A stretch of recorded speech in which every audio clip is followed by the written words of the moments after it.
ഇന്ന് നമുക്ക് ഒരു യാത്ര ചെയ്യാം. നമ്മളൊരു കുന്ന് കയറുകയാണ്. എവിടേക്കാണ് നമ്മൾ പോകുന്നതെന്ന് അവിടെ എത്തുമ്പോൾ പറയാം. ഇവിടെ ഇതിന് മുകളിലെത്താൻ ട്രക്കിംഗ് ഉണ്ട്. പക്ഷേ ട്രക്കിംഗ് എടുത്തില്ല, നടന്നു കയറാമെന്ന് കരുതി. അതാണല്ലോ അതിൻ്റെ ഒരു രസം. ഓരോ അടിയും മുന്നോട്ട് വെക്കുമ്പോൾ ഒരു ചോദ്യം മാത്രം മനസ്സിൽ. മുകളിലെത്തുമ്പോൾ എന്താണ് കാത്തിരിക്കുന്നത്? ഈ വഴി അത്ര എളുപ്പമല്ല. കല്ലുകളും കുഴികളും. ശ്വാസം കുറച്ച് വേഗത്തിലാക്കും. പക്ഷേ ഒന്നും നിർത്താൻ തോന്നുന്നില്ല. കാരണം മുന്നിൽ എന്തോ ഉണ്ടെന്ന് തോന്നുന്നു. ചില യാത്രകൾ എവിടെ എത്തുമെന്നതിലല്ല, എങ്ങനെ എത്തും എന്നതിലാണ്. വണ്ടിയിൽ വന്നിരുന്നെങ്കിൽ ഇതൊന്നും കാണുമായിരുന്നില്ല.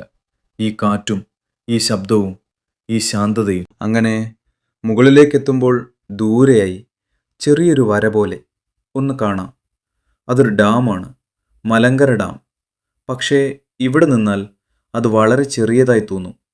ഈ വലിയ മലകളും ആകാശവും അതിനിടയിൽ ഒരു ചെറിയ ഭാഗം മാത്രം. അങ്ങനെ ഇന്ന് നമ്മൾ എത്തിയിരിക്കുന്നത് ഇടുക്കിയിലെ തൊടുപുഴയ്ക്ക് സമീപമുള്ള അത്യന്തം ചരിത്രപ്രധാനമായ ഒരു സ്ഥലത്തേക്കാണ്. മുനിയറ ഗുഹ. ഇതൊരു സാധാരണ ഗുഹ അല്ല. ആയിരക്കണക്കിന് വർഷങ്ങൾ പഴക്കമുള്ള ഒരു പുരാതന ശവകുടീര സമുച്ചയം. നമ്മുടെ പൂർവികരുടെ ജീവിതത്തിൻ്റെ അടയാളങ്ങൾ ഇന്നും ഇവിടെ നിലനിൽക്കുന്നു. ഇടുക്കിയുടെ ഈ മലനിരകളിൽ ഒളിഞ്ഞിരിക്കുന്ന ഈ സ്ഥലത്തേക്ക് എത്തുമ്പോൾ തന്നെ ഒരു പ്രത്യേക ശാന്തത അനുഭവപ്പെടും. മുനിയറ എന്ന പേര് തന്നെ അതിൻ്റെ അർത്ഥം പറയുന്നു. മുനി എന്നത് സന്യാസി, അറ എന്നത് താമസ സ്ഥലം. എന്നാൽ ചരിത്രകാരന്മാർ പറയുന്നത് ഇത് സന്യാസിമാരുടെ താമസ സ്ഥലമല്ല, ഇതൊരു മെഗലിത്തിക് ബെരിയൽ സൈറ്റാണ്. അത് പറഞ്ഞാൽ പഴയകാലത്ത് മരിച്ചവരെ അടക്കം ചെയ്തിരുന്ന ശവകുടീരങ്ങൾ. ഇവിടെയുള്ള ഈ കല്ലുകൾ കൊണ്ട് നിർമ്മിച്ച ഘടനകൾ ആയിരക്കണക്കിന് വർഷങ്ങൾ പഴക്കമുള്ളവയാണ്. നിങ്ങൾ ശ്രദ്ധിച്ചാൽ കാണാം, ഈ ഗുഹകൾ വലിയ കല്ലുകൾ ചേർത്ത് നിർമ്മിച്ചതാണ്. മുകളിലേക്കൊരു വലിയ കല്ല്, ചുറ്റും ചെറിയ കല്ലുകൾ, അകത്ത് ഒരു ചെറിയ ഇടം. ഇതാണ് മുനിയറയുടെ പ്രത്യേകത. ഇവയിൽ മനുഷ്യരുടെ അവശിഷ്ടങ്ങളും ചില പുരാതന വസ്തുക്കളും കണ്ടെത്തിയിട്ടുണ്ടെന്നാണ് പറയുന്നത്. ഇവിടേക്ക് വരുമ്പോൾ ചില കാര്യങ്ങൾ ശ്രദ്ധിക്കണം. നല്ല ഷൂസ് ധരിക്കുക, വെള്ളം കൊണ്ടുവരിക. കല്ലുകളിൽ കയറുമ്പോൾ ശ്രദ്ധിക്കണം, പരിസരം മലിനമാക്കരുത്. ഇതൊരു ഹിസ്റ്റോറിക്കൽ പ്ലേസ് ആണെന്നതിനാൽ നമ്മളത് സംരക്ഷിക്കണം. എന്താണ് മെഗലീത്തിക് ബെരിയൽ സൈറ്റ് എന്നത്? അവ പഴയ മനുഷ്യരുടെ ശവസംസ്കാര രീതിയെക്കുറിച്ചുള്ള ഒരു പ്രധാന അടയാളമാണ്. മെഗ എന്നത് വലിയ, ലിത്തിക് എന്നത് കല്ല്, അതായത് വലിയ കല്ലുകൾ ഉപയോഗിച്ച് നിർമ്മിച്ച ശവകുടീരങ്ങൾ. ആയിരക്കണക്കിന് വർഷങ്ങൾക്ക് മുമ്പ് മനുഷ്യർ മരിച്ചവരെ ഇത്തരത്തിലുള്ള കല്ല് ഘടനകളിൽ അടക്കം ചെയ്യുകയായിരുന്നു. ഇവയുടെ അകത്ത് മനുഷ്യരുടെ അസ്ഥികൾ, പാത്രങ്ങൾ, ആയുധങ്ങൾ, ഇങ്ങനെ ചില വസ്തുക്കൾ കണ്ടെത്തിയിട്ടുണ്ട്. അത് അവർക്ക് മരണത്തിന് ശേഷം ജീവിതമുണ്ടെന്ന് വിശ്വസിച്ചിരുന്നുവെന്ന് സൂചിപ്പിക്കുന്നു. ഇവ വെറും കല്ലുകൾ മാത്രമല്ല, ഇത് ഒരു കാലഘട്ടത്തിൻ്റെ കഥകളാണ്. ഇതിലൂടെ നമുക്ക് മനസ്സിലാക്കാൻ കഴിയുന്നു, മുനിയറ ഗുഹയ്ക്ക് നമ്മോടൊരു പഴയ കാലഘട്ടത്തിൻ്റെ കഥ പറയാനുണ്ട്. ചിലതൊക്കെ മുനിയറ ഗുഹയിലെ നിശബ്ദതയിൽ ഒളിഞ്ഞിരിക്കുന്ന, എൻ്റെ കൂട്ടുകാർ ആരും മിസ് ചെയ്യാതെ കണ്ടിരിക്കേണ്ട ഒന്ന് തന്നെയാണ് മുനിയറ ഗുഹ. അങ്ങനെ ചരിത്രത്തിൻ്റെ നിശബ്ദതയിൽ നിന്നും നമ്മുടെ യാത്ര വീണ്ടും ആരംഭിക്കുകയാണിപ്പോൾ. മറ്റൊരു വ്യത്യസ്ത അനുഭവത്തിലേക്കാണ് നമ്മൾ പോകുന്നത്. വഴികൾ മാറുന്നു, കാഴ്ചകൾ മാറുന്നു. മലകളിലൂടെ വളഞ്ഞു പോകുന്ന ഈ റോഡുകൾ ഓരോ ടേണിലും പുതിയ കാഴ്ചകൾ നൽകുന്നു. പുറത്തേക്ക് നോക്കുമ്പോൾ പച്ചപ്പിൻ്റെ ഇടയിൽ ഒളിഞ്ഞിരിക്കുന്ന പ്രകൃതി. ഈ യാത്ര ഗമ്യസ്ഥാനത്തേക്കാൾ വഴിയിലാണ് കൂടുതൽ മനോഹരം. വഴിയിൽ ചെക്കിങ് നൽകുന്ന പോലീസുകാരെയും കാണാം. കാറ്റ് കൂടുതൽ ശക്തമാകുന്നു. ഇവിടെ എത്തുമ്പോൾ നമുക്ക് മനസ്സിലാകും, ഇതൊരു സാധാരണ സ്ഥലമല്ല.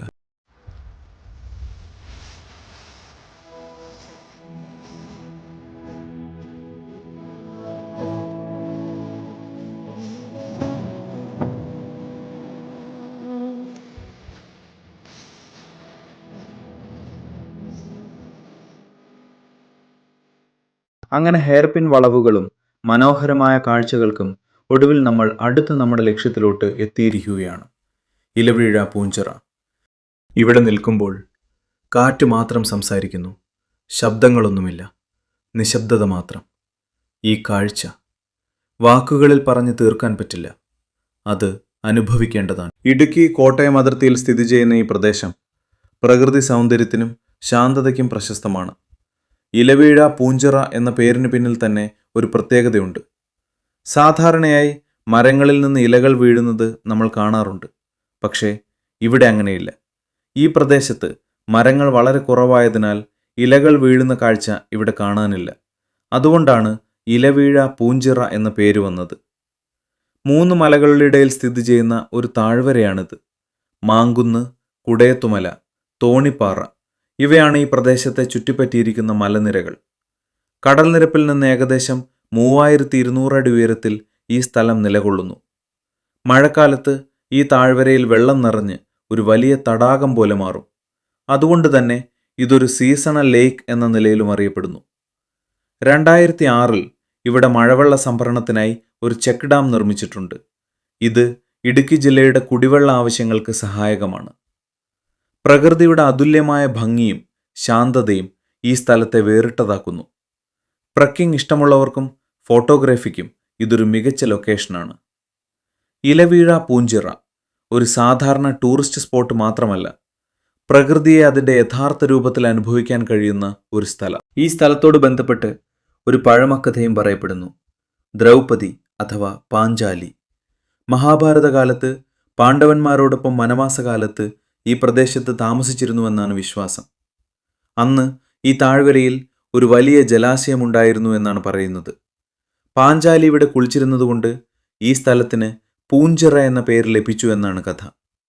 മരങ്ങൾ കുറവായതിനാൽ ഇലകൾ വീഴാത്ത ഈ താഴ്വര ഇലവീഴ പൂഞ്ചിറയായി മാറി. ചരിത്രവും പുരാണവും ഒന്നിച്ചു ചേരുന്ന ഒരു സ്ഥലം. ഇവിടെ നിൽക്കുമ്പോൾ ആ കഥകളെല്ലാം സജീവമാകുന്ന പോലെ തോന്നും.